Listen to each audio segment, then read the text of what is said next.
Hello, y'all. This is Darrell Lee Berry Jr., continuing where we left off, reviewing for my exam on tomorrow. We left off with discussion of the last two of the four subspaces. Now we're going to the row space. So, row space.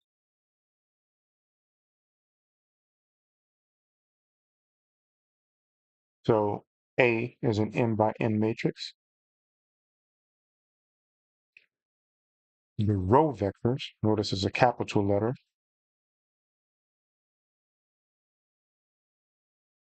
M, because it has that many rows, but it's in Rn space. So apparently the matrix is always in the space of its columns. So the row space is the subspace Rn spanned by all the rows. So row space equals span A1, AM, in Rn. It is important to remember that as vectors in Rn, AI are still represented by column vectors with n entries.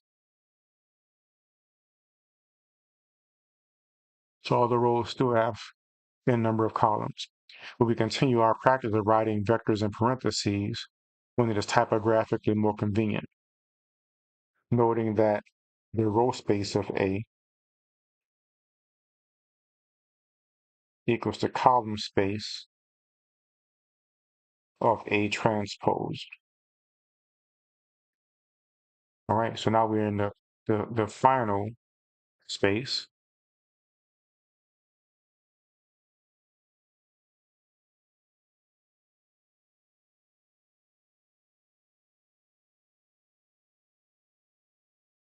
The left null space.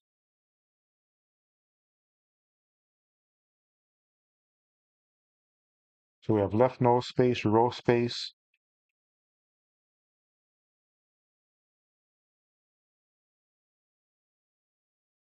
column space, and null space. So null space, column space, row space, and left null space, which is the left null space. A is still n by n.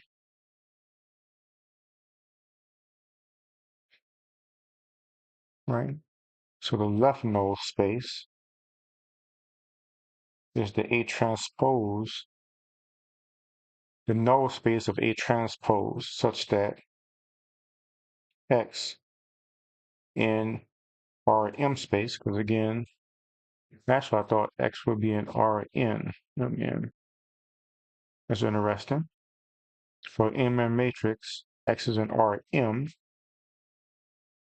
Because it's transposed. A transpose X equals 0. Equals X in Rm, X transpose A equals 0 transpose. Because it's transpose, it goes by the uh, columns rather than by the rows rather than the columns.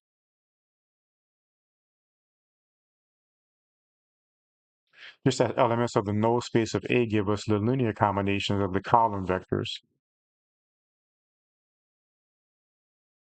So null space of A, linear combo of columns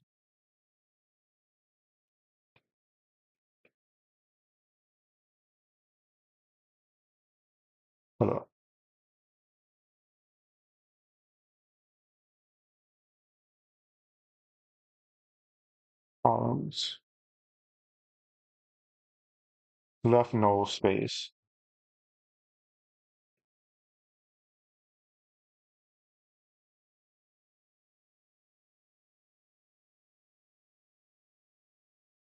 gives us linear combo of rows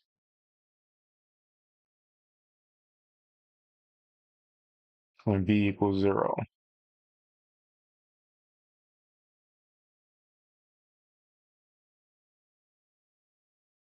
Once again, we pause for a mark on the locations of the subspaces. Null space A and the row space A are neighbors, both being subspaces in Rn.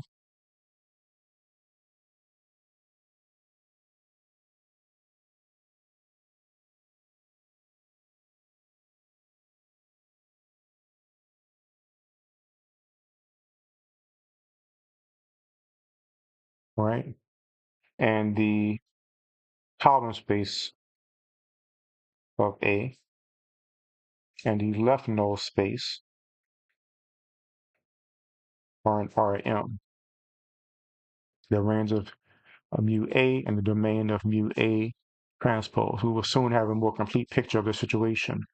In the discussion leading up to proposition 1.3, we observed that vectors in the null space of A are orthogonal to all the row vectors of A.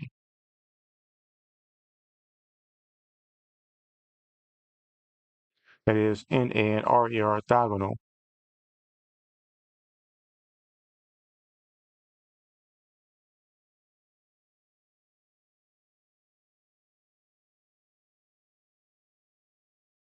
Orthogonal subspaces.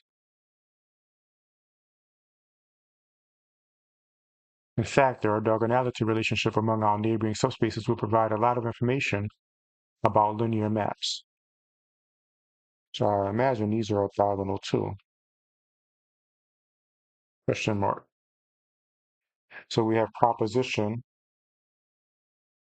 2.2 that A be an n by n, then NA equals R A transpose. Proof.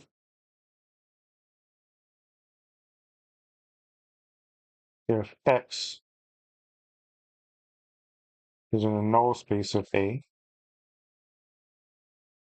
then X is orthogonal to A1, A2, all the rows, to AM. Okay?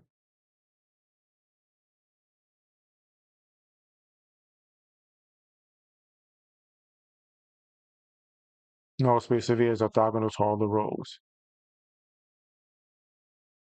Exercise 1.2.11, X is orthogonal to every vector in RA, and is therefore an element of RA orthogonal.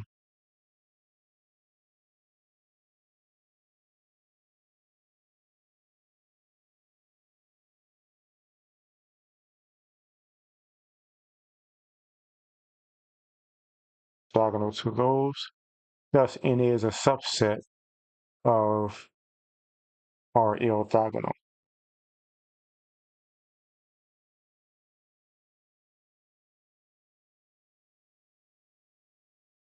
So we need to only show that RA orthogonal is a subset of NA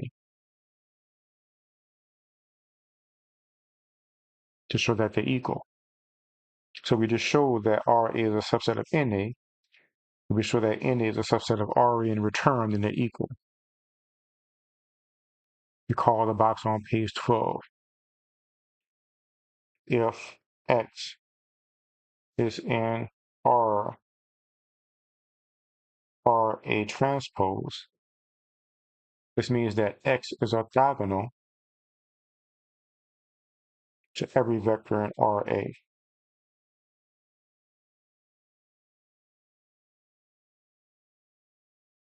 Okay, because X is in was orthogonal to it by definition.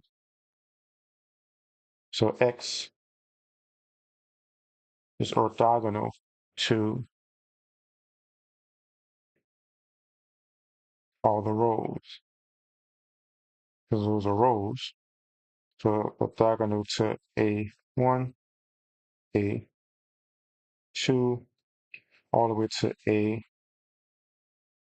AM.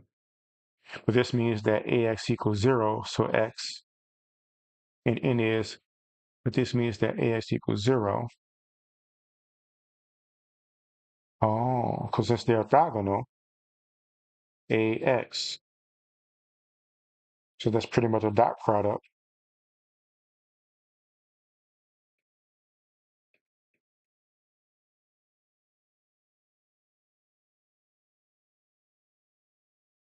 So that equals 0. Thus, X is in a null space as well,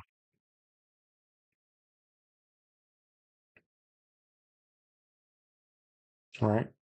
So since C, A, the column space of A is equal to the row space of A transpose, we substitute AT for A, the following result is an immediate consequence of proposition 2.2 to proposition 2.3.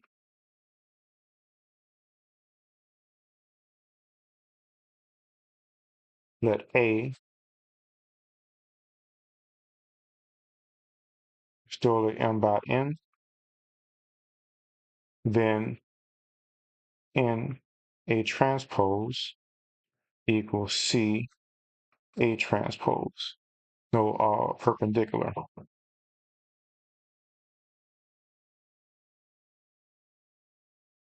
So are they parallel?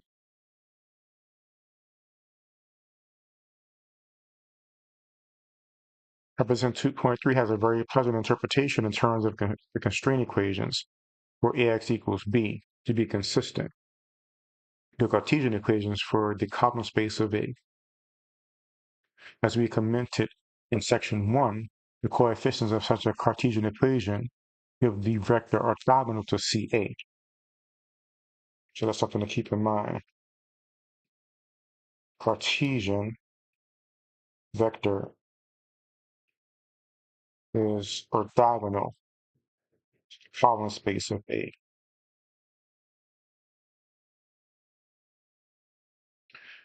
An element of the column space of A, orthogonal, column space of A orthogonal equals the null space of A transpose.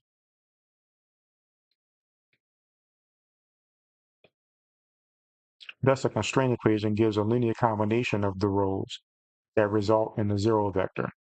But of course, this is where constraint equations come from in the first place. Right.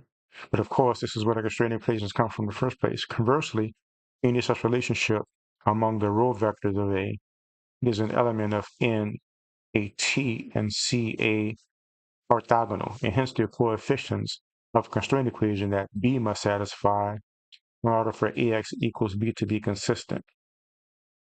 Let's go to an example. Thank goodness.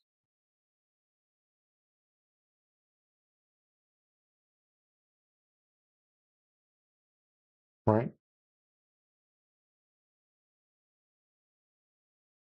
Example 2. So A equals 1, 2, 1, 1, 0, 1, 1, 2.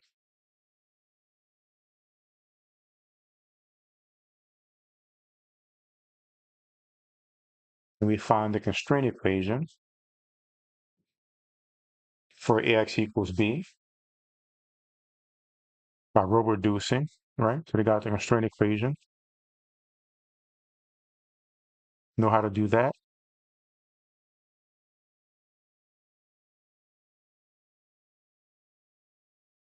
So now we have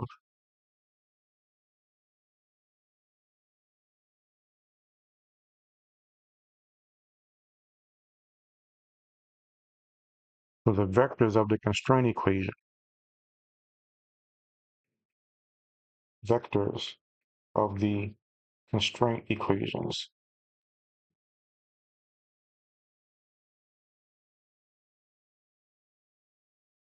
are in the null space of A transpose and correspond to a linear combination of the rows yielding 0.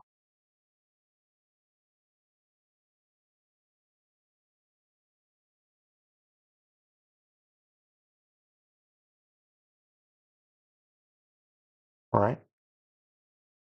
Proposition 2.3 tells us that NAT equals CA, or to NA transpose equals the column space of A all orthogonal.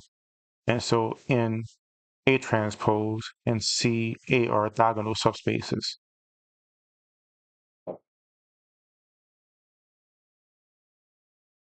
They are. So the column spaces of A are transposed to the null space of A transpose. It is natural then to ask whether NAT orthogonal equals CA as well. Proposition 2.4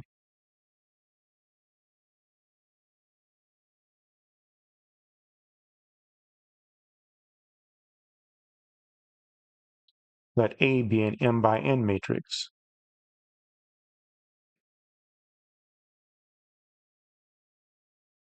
Then we're assuming, like the professor was saying, CA equals NAT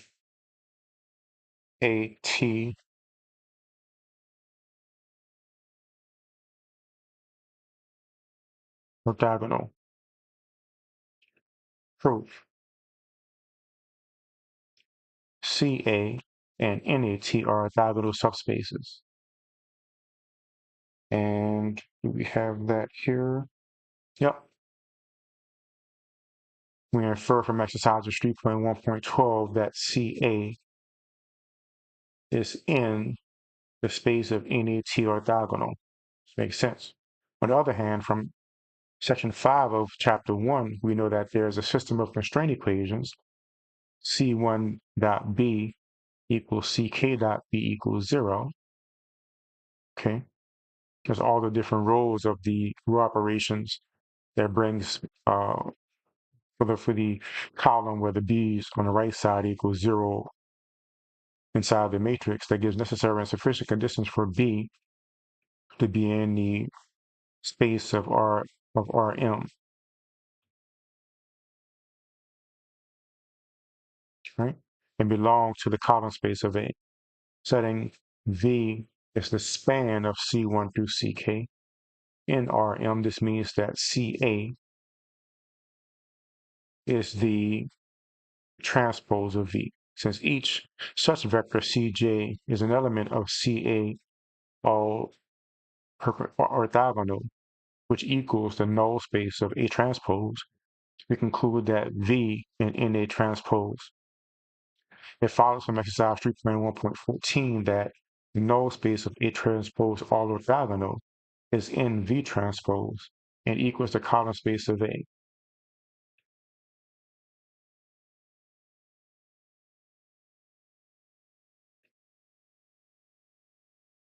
Right?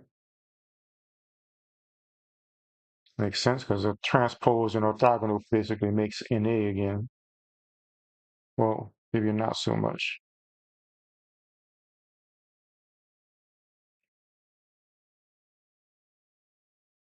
Combining the two inclusions, we have the column space of A and the null space of A transpose orthogonal as required.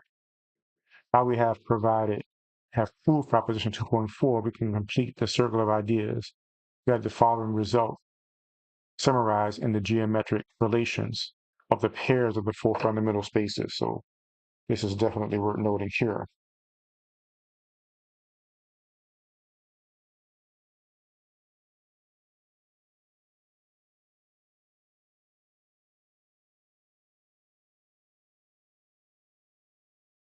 One, the row space of A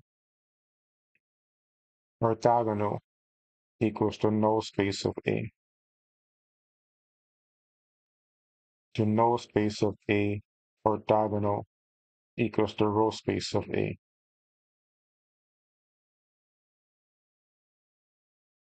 the column space of A orthogonal equals the null space of A transpose, and the null space of A transpose orthogonal equals the column space of A.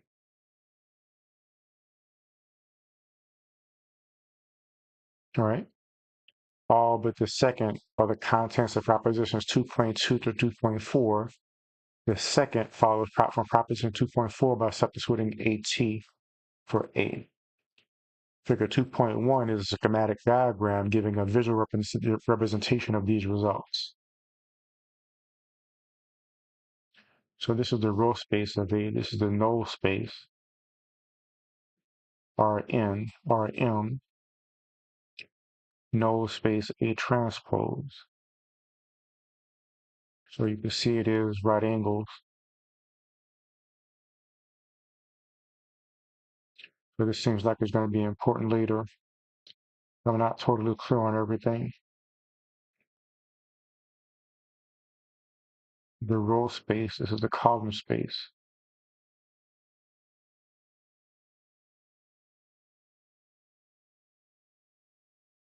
So the null space of A transpose is orthogonal to the column space.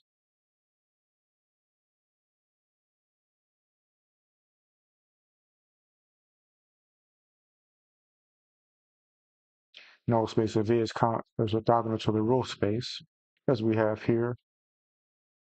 That's an RM.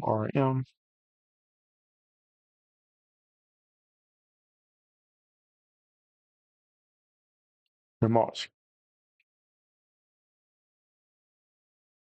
Combining these pairs of results, we conclude that for any of the four fundamental spaces,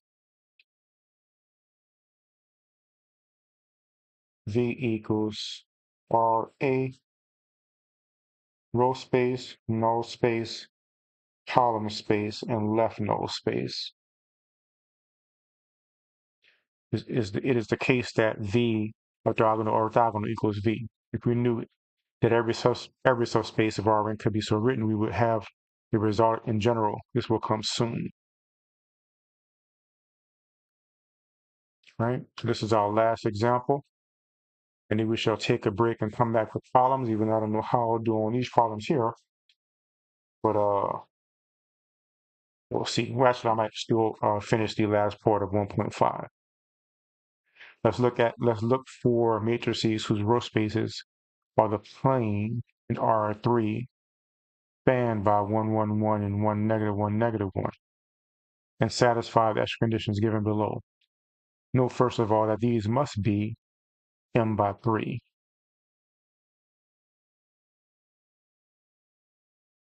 Matrices for some positive integer m.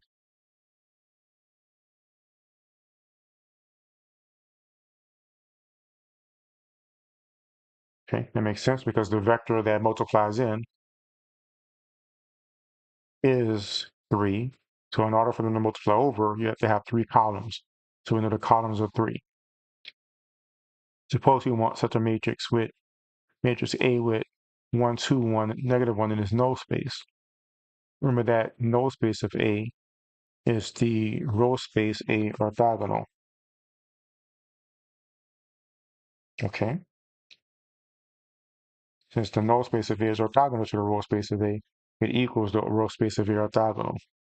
You cannot succeed. Although 1, 2, 1 is orthogonal to 1, negative 1, negative 1, it is not orthogonal to 1, 1, 1, and hence not orthogonal to every vector in a row space. So if you find one space that's not orthogonal, then it fails, like we read earlier or in the last video. Suppose we want such a matrix with its column space equal to R2. Now we win. We need a 2 by 3 matrix. And we just try A equals 1, 1, 1, 1, negative 1, negative 1, negative 1, negative 1, negative 1. Thus, the column space of A is to span 1, 1, negative 1, R2 as required.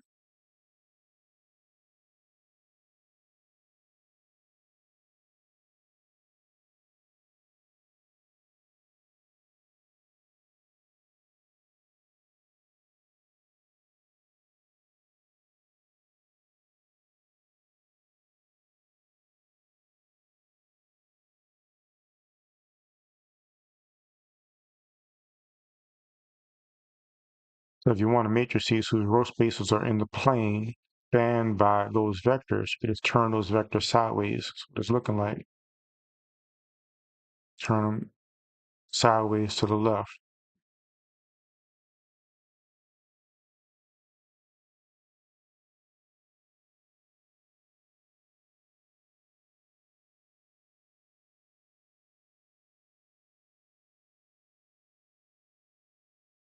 We get this span.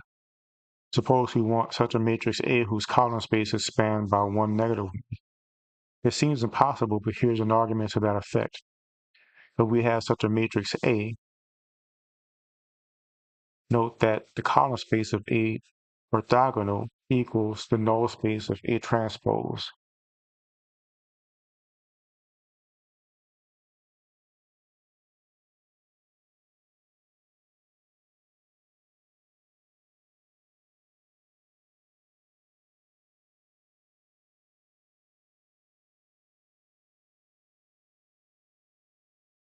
Right? Because they're orthogonal to each other. Spanned by 1, 1, and so we have to have A1 plus A2, those rows equal 0. This means that the row space of A is a line. Following this reasoning, let's look for a matrix A whose column space is spanned by 1, 1, 1, and 0, 1, 1. We note that A must be 3 by 3. As before, note that 1, 1, negative 1 is in the column space of A orthogonal, which equals to in the null space of A transpose.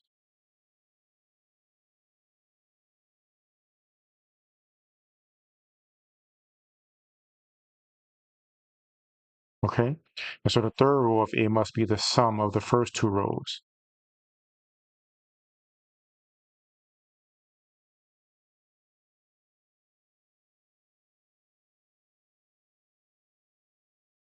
Perhaps it's not obvious that A really works. No, it's not, but if we add the first and second columns, we do get that. And if we subtract them, we get this. So CA must contain both the desired vectors and hence their span. We leave it to the reader to check that CA is not larger than the span. And while we're here, let's go ahead and finish up what I did on 2.5.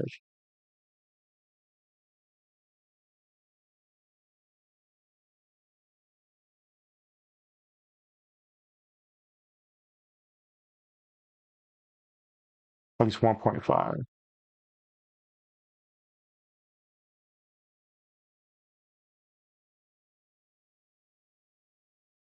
We left off at proposition 5.1.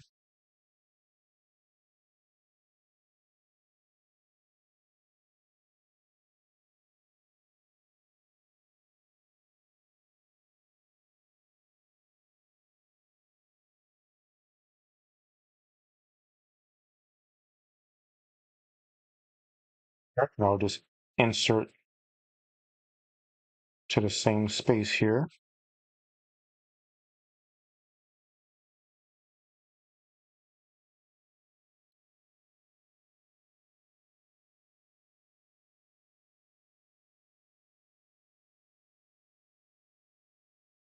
.2 uniqueness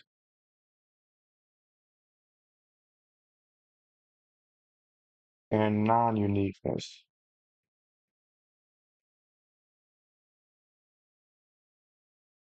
of solutions.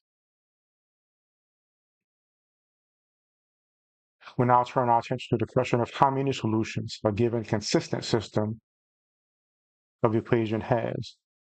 Our experience with solving systems of equations in section 3 and 4 suggests that the solutions of a consistent linear system AX equals B are intimately related to the solutions of the system AX equals 0. Yes.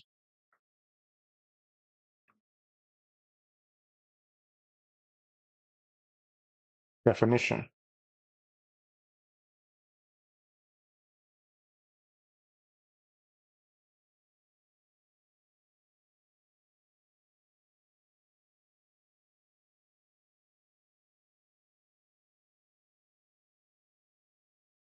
System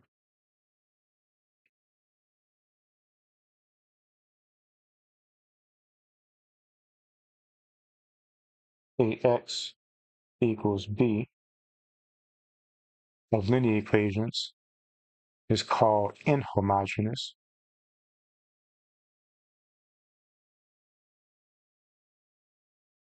The corresponding equation, AX equals 0, homogeneous or heterogeneous.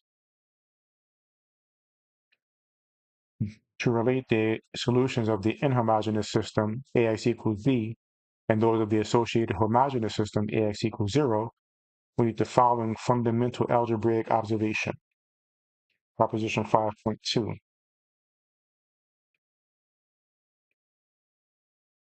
So A is M by N, and X, Y are N. Therefore, AX plus Y equals AX plus AY. This is called the distributive property of matrix multiplication. Right? It seems easy enough to prove. Recall that by this definition, the ith entry. Actually, I think we have that. Proposition 5.3.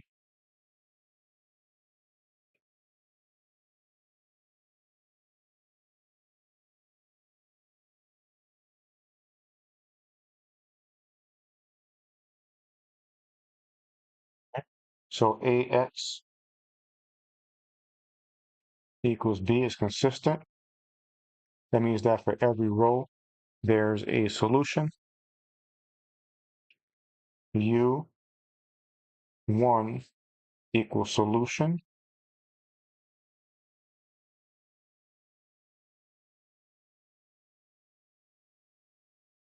All the solutions are of the form. All the solutions equals U1 plus B. So if we have one solution to a consistent equation, all the solutions are a linear combination of that one solution plus another vector.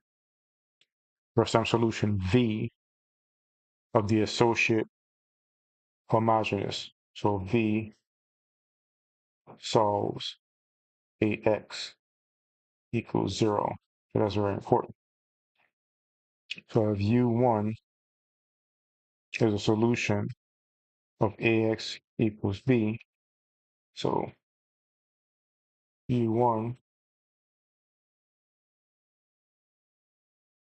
solves AX equals B, and V solves AX equals 0, thus all solutions equals U equals U1 plus V, which rings a bell from differential equations.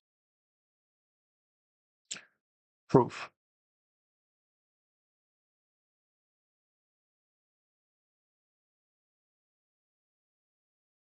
Go through this one. We first observe that any such vector U is a solution to AX equals B. So given U solves AX equals B. So like Professor said, we're assuming the premise. Using proposition 5.2, we have AU equals A, so it has to be a sum of those two, equals AU1 plus AV equals, so U1 solved B. Hold up.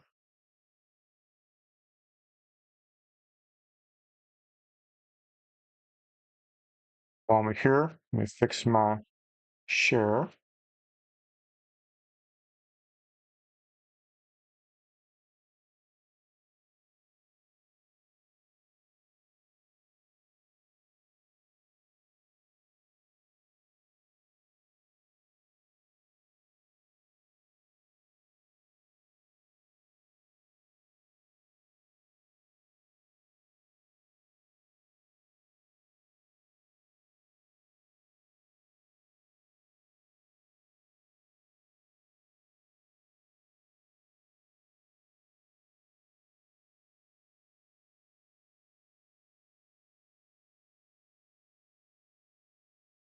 That makes sense. So we did this before in previous videos. V plus 0 equals B. Now, virtually every solution of AX equals B can be written in this form. For a view as an arbitrary solution of AX equals B, then distributively again. Oh, we actually did this on the homework assignment.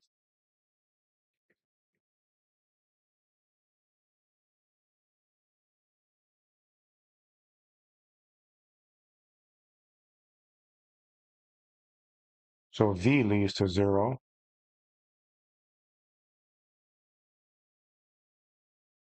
And V equals U minus U1 plus AU minus U1 equals AU minus AU1 equals, well, both of those gives you B equals 0. So V equals U minus U1 is a solution of the associated homogeneous system. Now we just solve for U, obtaining U equals U1 plus V as required.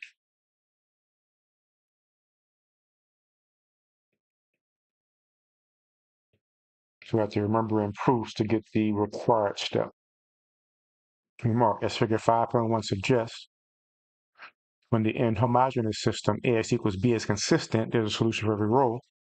The solutions are obtained by translating the set of solutions of the associated homogeneous system by a particular solution U.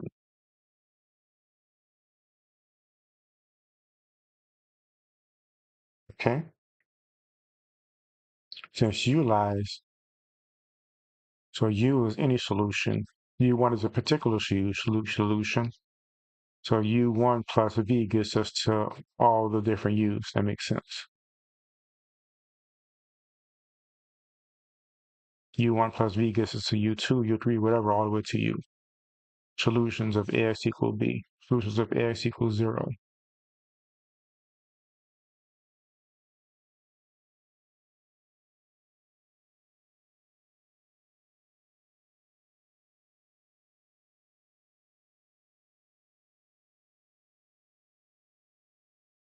U1 lies on each of the hyperplanes AI x equals BI,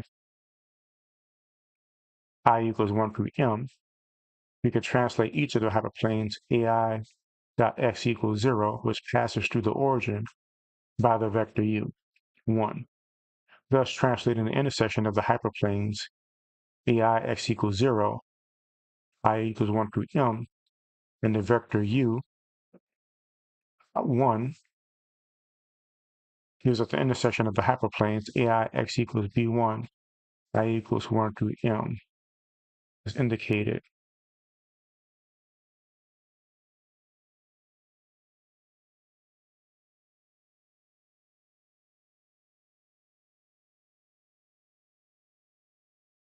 Okay? So all the solutions of AX equals B are the intersections of hyperplanes. That's what Professor was saying the other day. It makes more sense at the moment. Of course, a homogeneous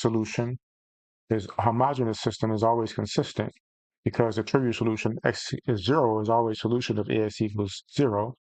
Now, if the rank of A is R, then there will be a R pivot variables and n minus 1 free variables. And the general solution AX equals 0. In particular, if R equals n, then AX equals 0, then x equals 0 is the only solution. AX equals 0.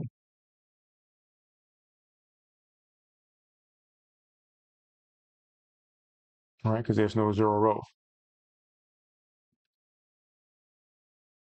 Definition.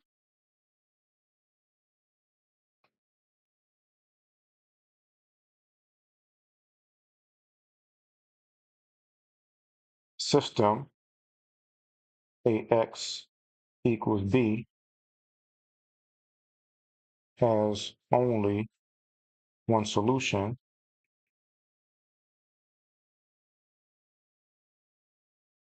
unique solution. Thus, a homogeneous system AX equals B has a unique solution when R equals N, and infinitely many solutions when R is less than N.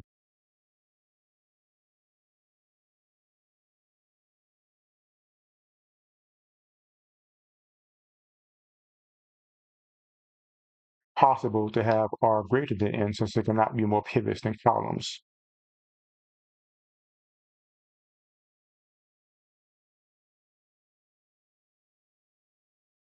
So R less than N, that means there's some free variables, so you have infinite solutions. R equals N, a pivot for every row is unique.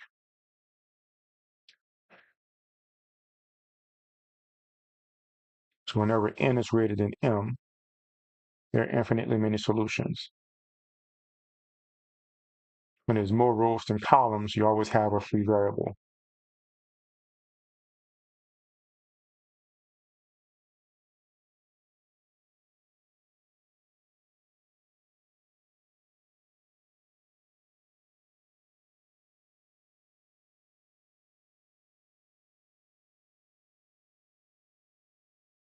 Theorem 5.3, we know that if the inhomogeneous system AX equals B is consistent, then the solutions are obtained by translating the solutions of the associated homogeneous solution system AX equals B by a particular solution that we just did. So we have the following proposition, prop 5.4. So AX equals B is consistent.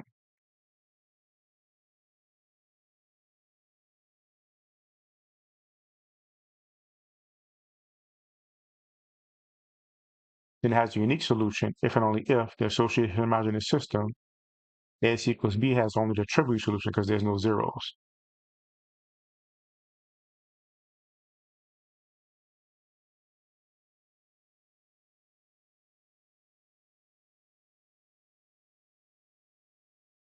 This happens when R equals N, when there's a pivot for every row.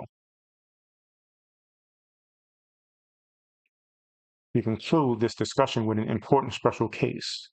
It is natural to ask when the inhomogeneous system AX equals B has a unique solution for every B in Rn. Rm. From proposition 5.1, we infer that for the system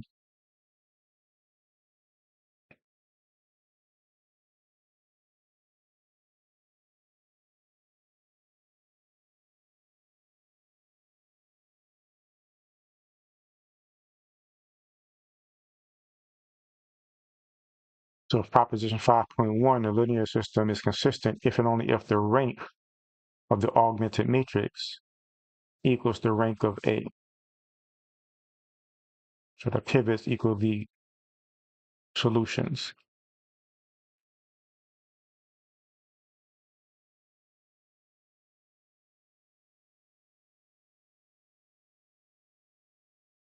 Refer that the system must have R equals M. From proposition 5.4, we infer that for solutions to be unique, we must have R equals N. And so we said that we can have both solutions only when R equals M equals N.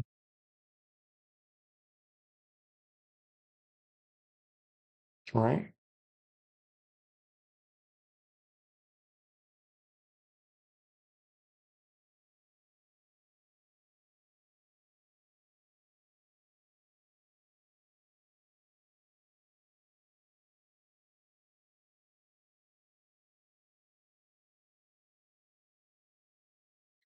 Where I was.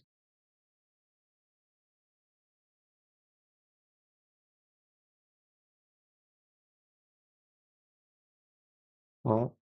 So consistent R equals M, unique R equals N.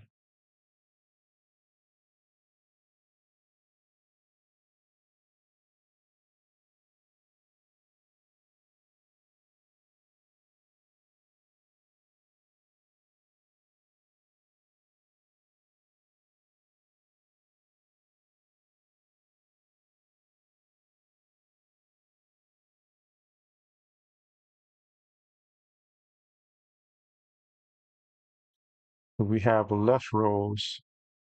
We have less. So these are the rows, these are the columns.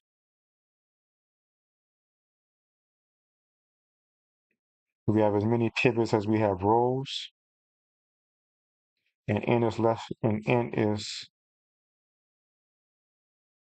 than m. We should have infinite solutions.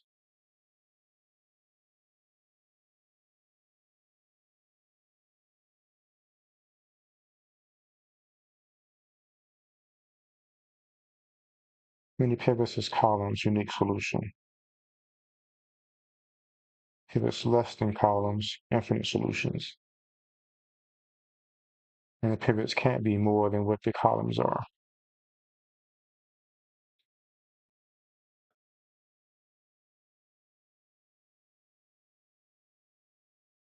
Definition. N by n matrix. R equals n. Rank R equals n.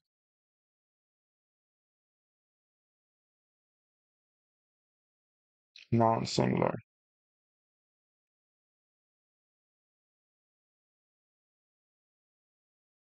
R less than n. Singular. We observe that an n by n matrix is non-singular if and only if there's a pivot in each row, hence in each column of its echelon form. Thus, its reduced echelon form must be the n by n matrix.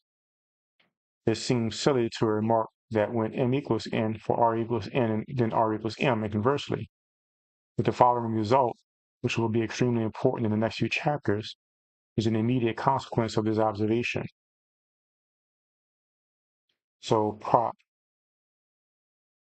5.5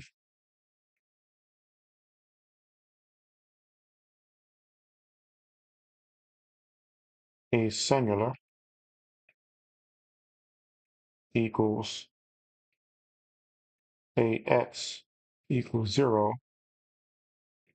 only x equals 0 solution equals 3